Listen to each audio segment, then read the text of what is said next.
Welcome to the Stack in the Box podcast. I'm Matt Verderame. Today we're joined by a very special guest, Seattle Seahawks wide receiver Tyler Lockett. And Tyler, first of all, welcome to the podcast. Second of all, you had a pretty interesting day on Sunday. You guys had to win, and then the Lions, who you were eliminating, had to then win on Sunday night, and yet it all happened for you. Walk me through what your Sunday was like as you were hoping to get into the playoffs.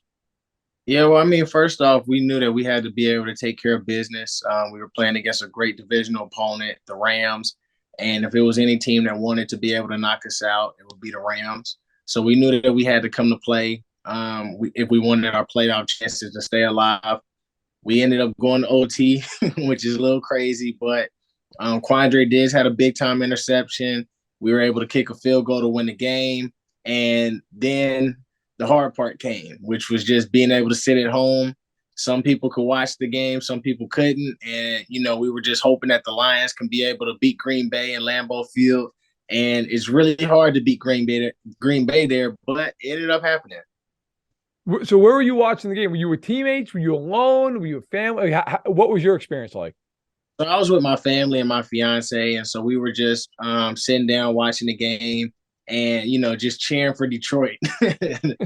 So it's weird cheering for a team that's not the Seahawks, but I was cheering for Detroit, hoping that they would make a play. It's hard because every play matters, and sometimes you got to take a step back because anything can happen at any given moment.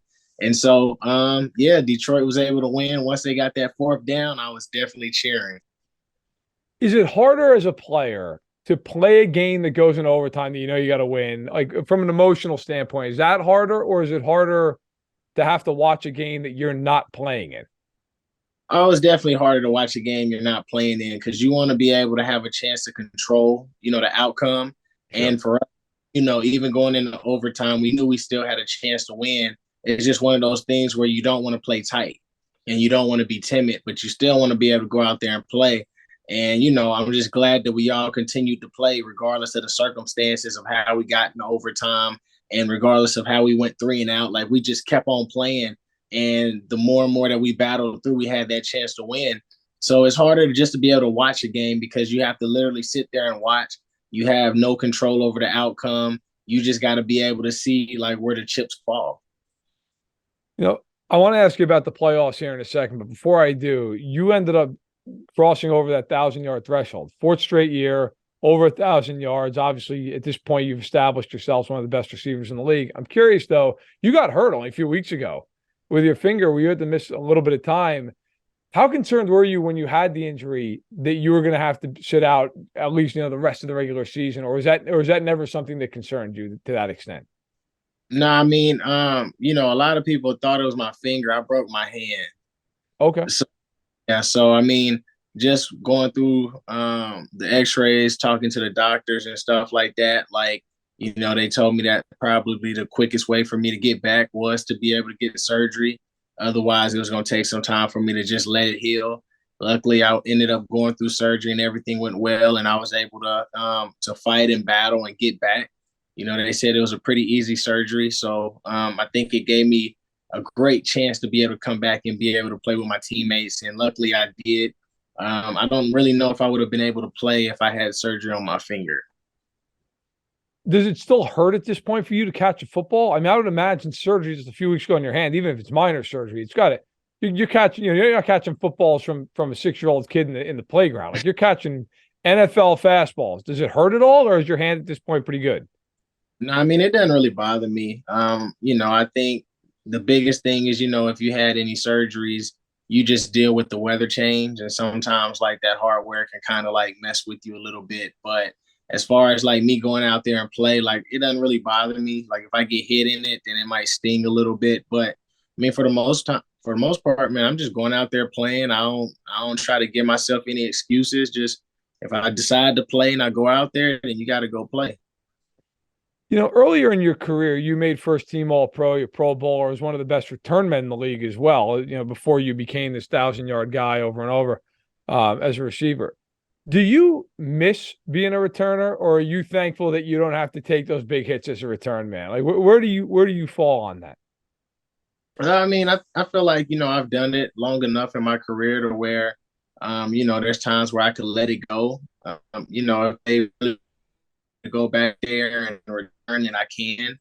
For the most part, I just try to make sure that I just try to catch it to give us the ball with ball security and just making sure I focus on that and stuff. But I'm just thankful that when I came into the NFL, I had that chance to be able to do it. Coming into the league at punt and kickoff return, because not too many people start off as being that receiver. You got to just be able to wait your turn, and sometimes it just takes time to be able to get that chance and opportunity. And my fourth year, I was able to get that chance to be one of the top two guys, and I just took it and ran with it. And so, a lot of guys get the chance to be that guy up front on day one of draft day or going into their second year. But, I kind of had to wait 4 years.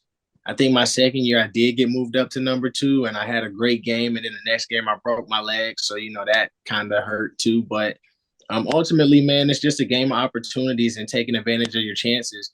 And ever since I got that chance, man, I'm just thankful and grateful that I get to see how great of a receiver that I could be. I got to ask you, you're a K-State guy, and guys, the Wildcats did good this year. Went out, beat TCU, only team so far to do it. We're filming this during the national championship game, so playing Georgia. Uh, how is that for you as a fan, as an alumni? Watching that goal line stand against TCU there down in Dallas. Oh, it was great, man. Like, when we played TCU at first, we had a great chance to be able to beat them when we were playing at the Horned Frog Stadium and just dealt with a lot of injuries within that game. Um, we were up like 27-10, then they scored before halftime, and then things just started to change for us. So I knew that we could beat them. I knew that they were beatable. It was great to be able to see us win the Big 12 championship against them with that defensive stance, on the 1 yard line. And I think it was pretty cool that they got the chance to play Bama.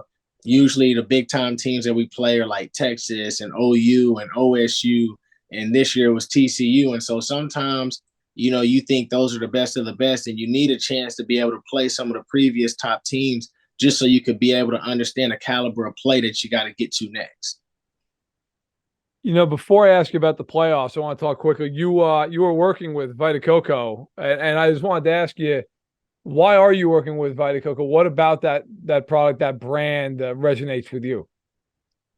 Yeah, well, when I first started working with Vitacoco, I think like our beliefs kind of like met, in the middle of what it is that they're trying to bring and what it is that I feel like I want to be able to be as an athlete. When you talk about the magnesium, when we go out there and we practice so much and you lose all this energy, all this salt. And so, you got the magnesium, you got the potassium, you got the electrolytes. That's the main thing that we need, especially when we go out there and play. And just being able to understand their vision, you can literally get it anywhere, like whether it's a grocery store or whatever. Like for me, they send me drinks all the time, and it's just something that you could really be able to do. Like it's smoothie driven. You can use it for a numerous amount of things, and for an athlete like me, it's important to be able to hydrate. And so I think it's just another way just to be able to try to take your game to another level. Now, I wanted to ask you, with the playoffs coming up, you guys are going to see the 49ers again, who you played real early in the year, and then you played only a few weeks ago. They were able to take both matchups. The offense for you guys, it's been a struggle. Only really a couple field goals before garbage time. What do you guys feel like you need to do differently to give yourselves a shot to go into San Francisco and this time walk away with the W? I think just offensively, we just got to take advantage of the red zone. The last couple of games, we haven't been able to score in the red zone, and I think that's really the biggest difference between 3 points and 7 points. And as many times and chances as we get to get in that red zone, we just got to be able to capitalize and finish. I think we're starting to come along, man. We're running the ball really good. We've been throwing the ball really good previously. Defense has been playing phenomenal as well as special teams. So, we understand that it's the playoffs and anything can happen. And so we're looking forward to this matchup. We understand that the 49ers have one of the best defenses in the league. We've played them twice. We know them. They know us. And so it's just going to be a battle out there. With the Niners, everybody can see they have a lot of talent defensively. They got guys all over the field. But what makes them so good as a unit, just beyond their talent? What makes them so hard to play against? When you have vets that's been there for 3, 5, 7 years, a numerous amount of them, it's easy just to be able to put different people in certain people's places, and it's like they never miss a beat.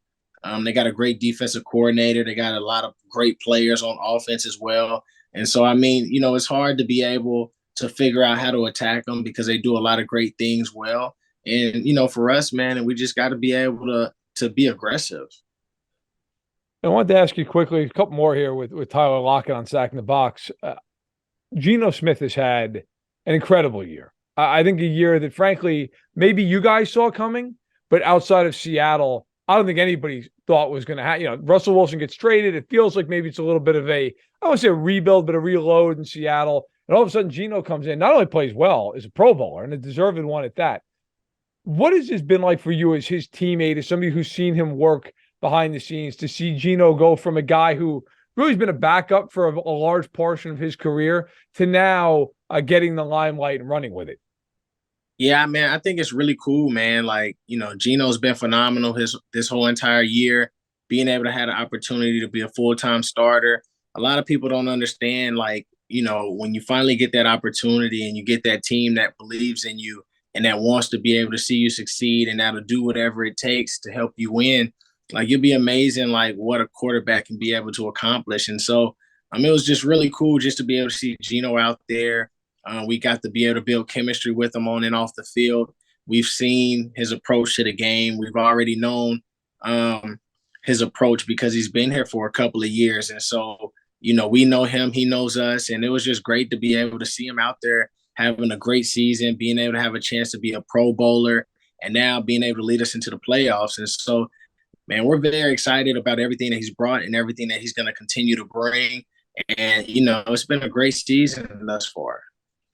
No doubt. Really, last real question is a few quick hitters. What is the biggest difference for you, from your perspective, between playing with Geno and playing with Russell Wilson? Well, I mean, I think the biggest thing is, I played with Russ for 7 years, so there was a lot of chemistry, a lot of great things that we accomplished out there. I got a chance, when you play with somebody for 7 years, it's like you know them like the back of your hand. And so, you understand what a person is thinking when they're in the pocket, what they're thinking whenever they're scrambling. Like, you kind of like have this weird sense of like, what the other person is thinking, even though you're not near them. And so, when you transition and have another quarterback, you got to be able to start from scratch again and be able to build that up and be able to let go of all the things that you once were able to do, because that stuff might not work for the next person. So, and then it's like some stuff with Geno, like you gotta be able to learn how to adapt to how he throws the ball, like how he puts the ball, where he positions the ball. It changes how you run your routes to a certain degree. Do you speed up your routes? Do you continue to run after you beat somebody and get in drive phase? Like, it's a lot of little things that you wouldn't really think makes a difference, but when you switch quarterbacks, those things make the difference between a big time catch or an overthrow. You know what I mean? Or an underthrow. And so you got to be able to work on that chemistry and figure out like what's going to be able to work and how y'all are going to meet each other in the middle.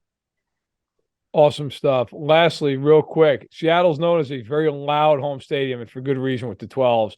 What is the toughest away stadium to play in? I think the 49ers is one of the toughest stadiums to play in. I think they have, a lot of great fans. They're always loud out there. I would definitely say that they're one of the stadiums that's hard to play in. A stadium that I like to play in the most is Dallas, but that's closer to home. But there's a lot of other teams like KC. I didn't get to go to KC, but I know KC has always had tremendous fans. And so I would probably say KC and the 49ers. Okay, and lastly, who for you, who's the toughest cover guy in the NFL? Who's the guy you're like, man, let DK deal with him. Let somebody else deal with him. That guy, I don't want to have to go 60 minutes lined up across from that dude. Oh no, I don't think it's nobody that I wouldn't want to go against for 60 minutes. Saying that, who's the toughest corner and saying who you wouldn't want to go against. I think those are two different things, because I wouldn't be down for any challenge. Fair enough. All right, who do you think's the best corner in the NFL? Let me ask it to you that way. Who I think was the best corner this year, I think Slay done a great job to be one of the best corners this year. Okay. Okay. Yeah, for sure. Hey, listen, I appreciate the answer. I like it. Don't back down from anybody, but give respect. Fair enough, man. All right, that is Tyler Lockett, of course, the star receiver for the Seattle Seahawks, working with Vitacoco and playing in the playoffs on Saturday afternoon in San Francisco. The Seahawks and the Niners. It should be a great wild card game. Tyler, thanks so much for hopping on for a few minutes. No problem. Thank you.